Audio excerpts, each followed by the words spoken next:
My name is Palma Accardi, and you are watching Tidal Flooding Talk. We are brought to you by the New Jersey Coastal Coalition and filmed live every Sunday night here at the Irish Pub in Atlantic City. And I'm meteorologist Dan Skeldon. Thanks so much for joining us. 7 o'clock every Sunday night we talk tidal flooding. We bring you different guests. We're really honored this week to have New Jersey and Atlantic County 2nd District Assemblyman. Did I get that right? John Armato, Assemblyman. Thank you for being here. Glad to be here. And we're always happy to have, any local politician. The New Jersey Coastal Coalition is as bipartisan or unpartisan, I guess, as we come. So we invite any politicians who want to discuss tidal flooding to come on out. We had Assemblyman Mazzio on a few weeks ago, and Assemblyman Armato. It's great to have you here. Thank you. Just tell us a little bit about yourself. Well, I'm a freshman assemblyman from District Number 2. Previous to that, I was a township committeeman for one term, a 3-year term in Buena Vista Township. I've lived in Buena Vista Township my whole life. Lived actually in Atlantic County my whole life. So what you are about to talk about, I've actually seen through the years. So it's all good, and so far I'm still having fun, and everything's good. Assemblyman Mazzio and myself are getting things done, and I think that's our job, and that's the things that we're going to do. And what's your first memory? And I'm stealing Palma's thunder here, because she always asks the first question, and I just kind of have this one. It's fine. All right. Well, just this week, I guess what's your most memorable storm in all your years in South Jersey? I mean, I can think of two. I went through one, and I'm just thinking Buena Vista, and I'm thinking back about 6 years ago. Yeah. But you want to go recent and in the past growing up. What have been your most memorable storms in South Jersey? The first one, obviously, for me was in '62. The '62 storm, my dad, my mom loaded us in a car, and we came up, and he would point out the water lines on the buildings, which was hard to understand at that, Right. But that would be the first one. But I'm a volunteer fireman, been a volunteer fireman for 48 years. So storms to me are being able to go out and help people. The unfortunate thing is my family was always home by themselves. But the blizzards, the hurricanes, things like that. And that is my memory. 97, the blizzard of 97, it was unbelievable. 96. 96, okay. January 90. Yeah. Sometimes they all blur together for Yeah. me too, especially recently. We had multiple ones in 2009, but yeah, January, I want to say January 6, 96, really bad. There was a blizzard, and I must have been maybe 10 or 11 years old back then. And I remember we had lost power for almost a week, and that I remember. But the ones that stick in my mind are the ones that we actually worked. The derecho, Sandy, things like that. Being able to help other people. You check in on your family, obviously, but going out and help people was our main goal, and that's what we did a lot. And I'm very proud of that. Okay, thank you. So my first question is, what ways do you think the Assembly can have an impact on flood preparation? I'm a very firm believer in education. Education to me is the key to everything. And as we educate, I think we'll be a lot better. Some of the problems that we run into, and I'm going to use an analogy that if it's raining and the roof is leaking, that's a problem. But you can't fix it because the roof's leaking and it's raining. So now the sun's out, the roof's not leaking anymore, you forget about it. These are what we have to make sure that people understand, that these storms are getting worse, and they have to be able to prepare for that. As a weatherman, if you don't hit it right on the head, you lose that audience. And the next time it comes around, that's the problem. So I'm thinking more of education. I know our evacuation sites are different. Our routes are becoming different. I can never think of the Atlantic City Expressway ever flooding. 322 and 30, obviously they do. Yeah, Black Rose Pike, West Atlantic City, first road to flood almost every time. Right. So we have to make sure that everybody understands the expressway. Now I have a follow-up. How often is this issue really brought up? Unfortunately, it's not brought up enough. I think the legislation probably does the same thing as the public. It's only brought up when we need to bring it up. And that, to me, has to change.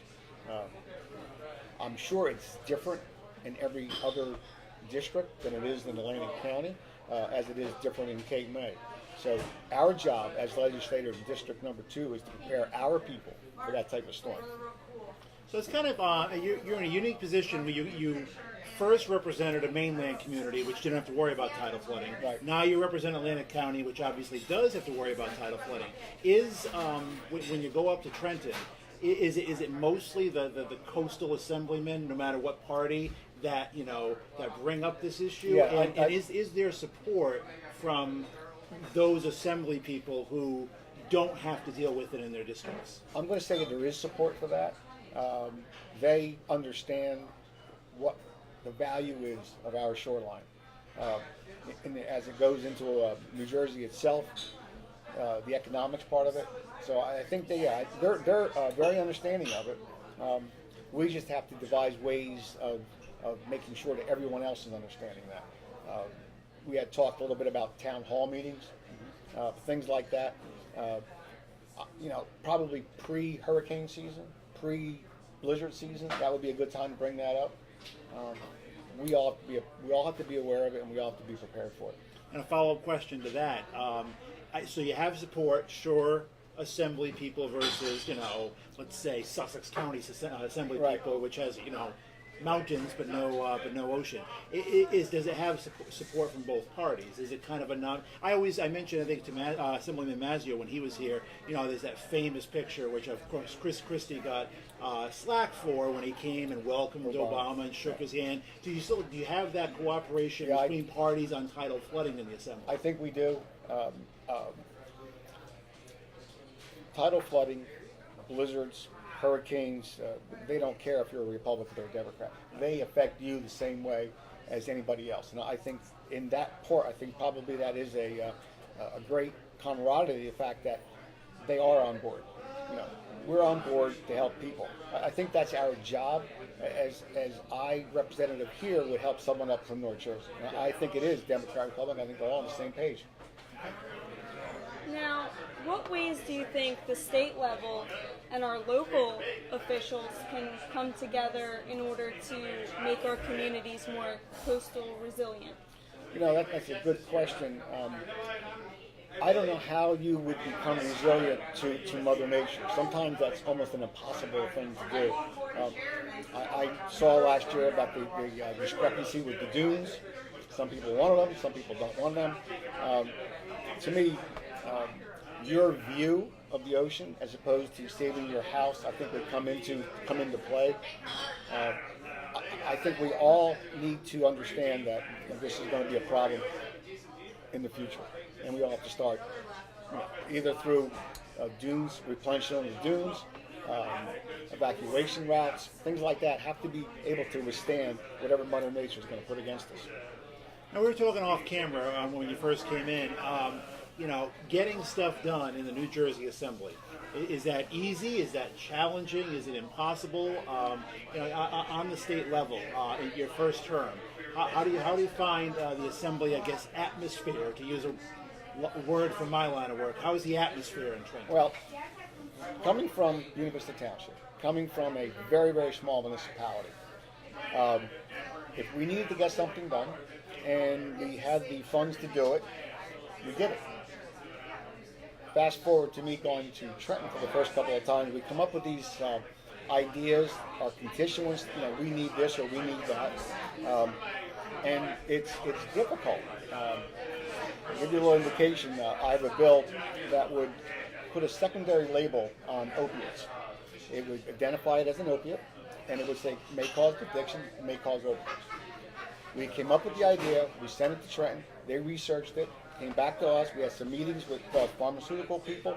I'm on the health committee, so it came through the health committee. We all voted on it. The Assembly unanimously voted on it, and then it went from ours to the Senate. Over at the Senate, it slowed down, and me thinking that it would have been the same as the other side, and they have their due diligence to do what their work is. So what I perceive to be a 2-week thing is still going on. And it's not the fault of anybody, it's just the way the process is. And things work very slowly sometimes painfully slowly. Other times, a great issue comes up, and I think both sides get together, and then we'll be able to do that. Now, have there been any major changes or even laws created due to Superstorm Sandy? If there has, I'm not aware of them. I think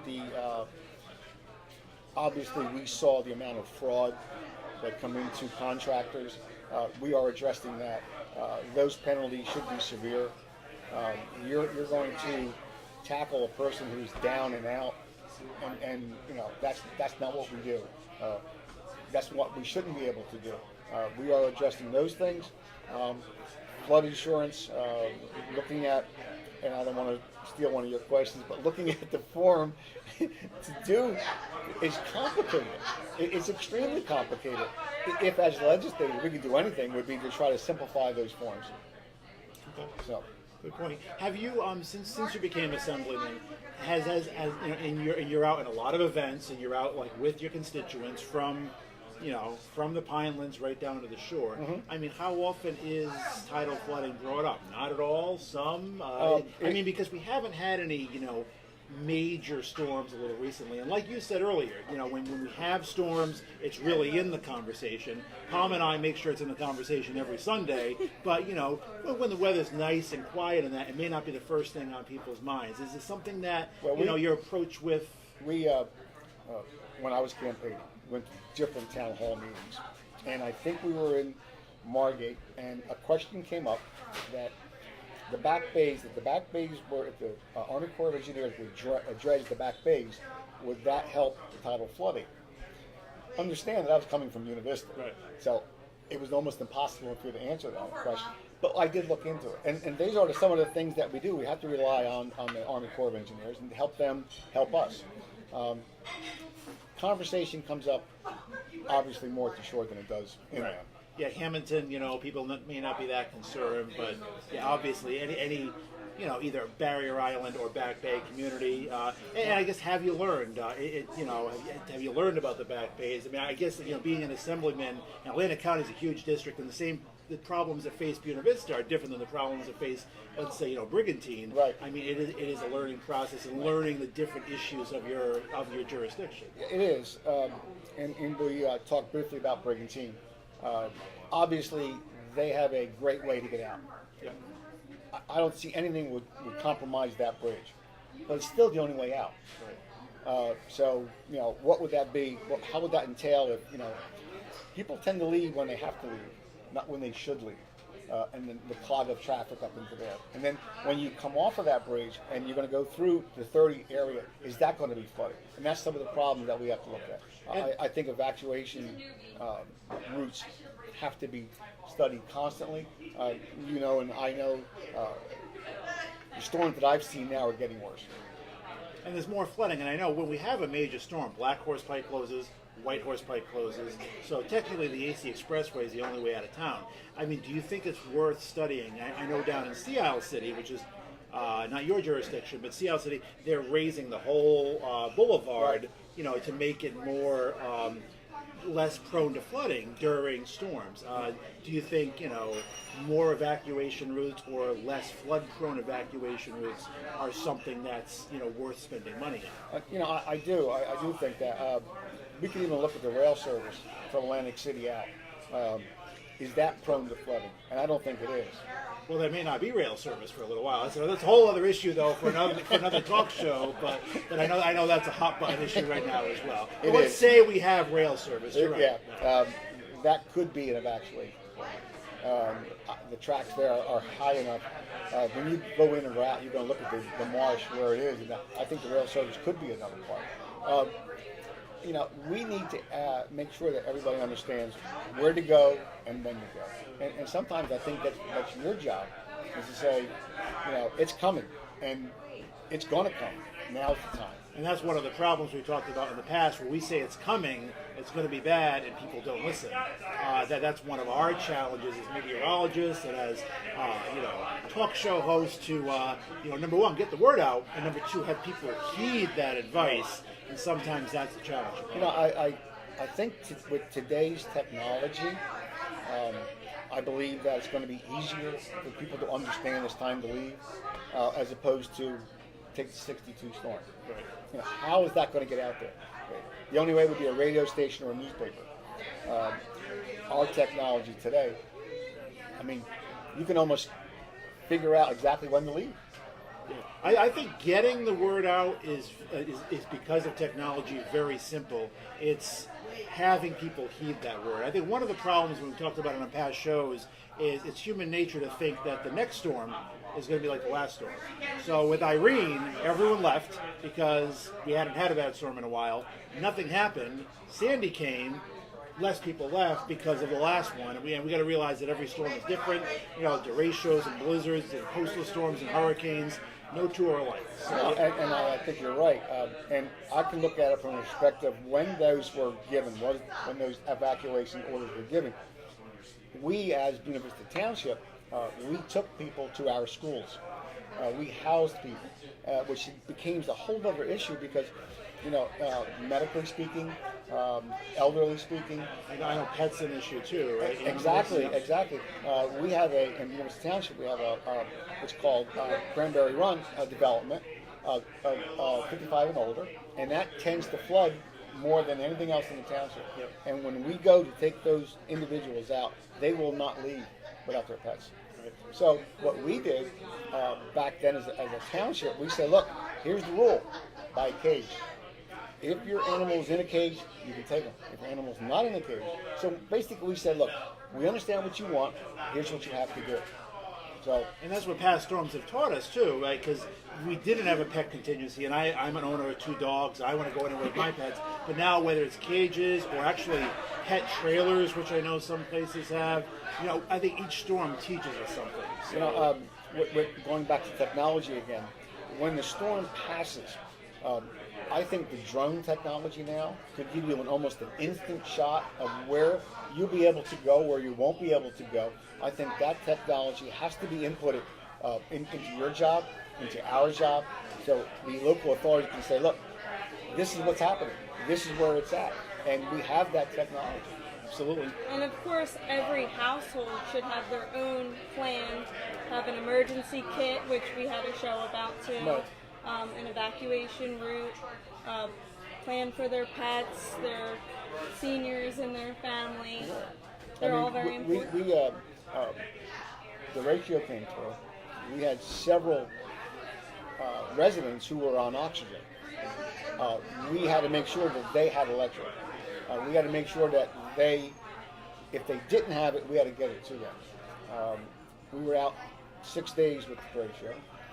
Some of the people don't understand what we do, but we had a couple of horse farms. We actually had to shuttle water from our station to them for the horses because they got very hot the next day. Very hot for the next week, if I recall. So yeah. we were doing things that you wouldn't think a volunteer fire company would do, we need all of that to be put out there so people understand. And there's the old adage that we talked about is that if your house is on fire, we don't have enough equipment. If your house isn't on fire, we have too much equipment. That's the mentality. You were also saying how Buena Vista, you were taking people in from coastal towns. Yep, and they have their needs. Both, we have to make sure they have something to eat. We have to make sure that they are housed properly. Pets would be separate, and elderly people are actually, different than young people, obviously, and I don't have to say that, but their needs might be different than your needs. So all these things come into play. And I think it's important, too, as a derecho to mainland residents or well-inland residents, I mean, the emergency kit isn't just for people along the shore, because you never know, and the derecho, as you may know, and as I'm reminded, came with very little warning. Hurricanes we see for 3 or 4 days, nor'easters 1 or 2 days. The derechos, normally we can give you, 15, 20 minutes warning, maybe an hour, but that came with no warning. So the emergency kits that we had the show on, I mean, a great point. Every house should have them, no matter where you are. And now is the time, the quiet time, to make sure that they're in order. How many times did you hear the word derecho before we had a derecho? Here, everyone thinks it was made up that day, actually, right? Because nobody ever, I don't ever remember hearing that. Me neither. No. That was kind of like a super derecho. The word's been around since like I think 1900, and we get a couple every 4 or 5 years, but nothing like that. And it shows you. I mean, nor'easters, hurricanes, floods, thunderstorms, tropical systems, thunderstorm complexes, derechos. Weather comes in a lot of different forms, and we always got to be ready for everything. And now we all know that terminology. Yep. So. If you're watching us live on Facebook, you're more than welcome to put in some questions for our guests. Any questions here? No questions. A lot of hello to the Assemblyman. Folks watching saying hi. Hoping the weather warms up. It was, 70-something. It didn't feel too much like summer today. Especially since we got 2 weeks to Labor Day. The clock is ticking on summer. Clock's ticking on your summer recess, too, right? It is. We go back in September. Are you looking forward to going back? I am. I actually enjoy going to Trenton. I'm on 3 different committees. I'm on the Health Committee, I'm on the Veterans Committee, and Commerce. And that sometimes the way I feel about it, when I'm here in our district, you're just doing your job. When you go into Trenton, it's just like a whole different world you walk into. You're treated differently, and I'm not for an ego thing, but you sort of go here and go there, and we have great aides that help us. I don't know if Vince said this now, but our staff is tremendous. They help us immensely. Vince doesn't need a lot of it. I do, and sometimes headbutting, but it's all good, and they're all looking out for us. And it's a part-time job, right? Yes, it is. But I don't think it's part-time hours. I don't get the feeling it's part-time hours. How many hours a week? Like a typical week for you? Oh, sometimes it could be 40. Sometimes it could be 50. I mean, this whole weekend I've been doing things, and a lot of the things I really don't mind doing. They're with the public, and the way that we can do our job better is to interact with the public. I don't know what you need unless you tell me. And the old adage is that I work for you. And what's the best way, let's say, whether someone has a tidal flooding issue they would like you to raise, or any issue they want you to raise, what's the best way to get a hold of you and to get in contact with your office? And I knew you were going to ask that question, and I should have prepared for that question.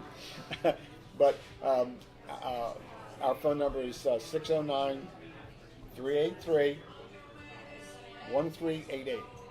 383-1388. And it's at 2312 New Road. And is it open office hours too? Office is open Monday through Friday, 9 to 5. And Vince's office is actually hooked to my office, so we're together.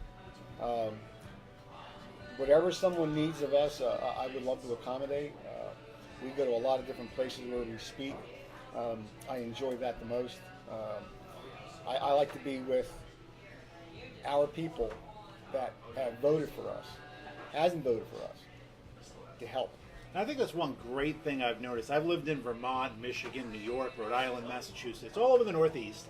And I find that in South Jersey especially, I mean, our elected officials from both parties, from Congressman Lobiondo to Assemblyman Mazzio, yourself, to Senator Chris Brown, we have very approachable and very involved politicians working for us, which I think is great across parties. And it's great that you guys are so approachable, and we've had you and Assemblyman Mazzio on, and I think it's great we have you working for us. And that goes to the question I just answered before, was I do feel different here than I do there in Trenton. Yeah. Here is more at home. Yeah. And you will get people that ask you for help, and we will do everything we can to help them. We're going to get people to tell us we're doing a bad job or a good job, but it's all comes with the same thing. Yeah. And I think you could agree, it is important for the public to get involved, because who else would know better about their community, especially when it comes to coastal storms and such. We need their input to get our ideas so we can take them and act on them. And if we don't know what the problems are, it's difficult to attack them. We go to a lot of town halls. We go to a lot of, in the summertime especially, we go to a lot of festivals, and Blueberry Festival. What's your favorite one? Well, the Summer's Point, the Crab Festival, Crab. That's what it's called. Or? Yeah, they have the Bay Fest. Bay Fest. Yeah, Bay Fest along Bay Avenue in April. Yeah. And at the Good Old Days Festival. I love the Blueberry Festival. Yep. My favorite South Jersey Festival, I love the Cranberry one. It's slightly out of our jurisdiction. In Chatsworth, but I think that's the best. Coming to Atlantic City and having things on the boardwalk, every different nationality, has a different day, Independence Day, and we're all invited to those. They're great because you get to understand what their concerns are. Yeah.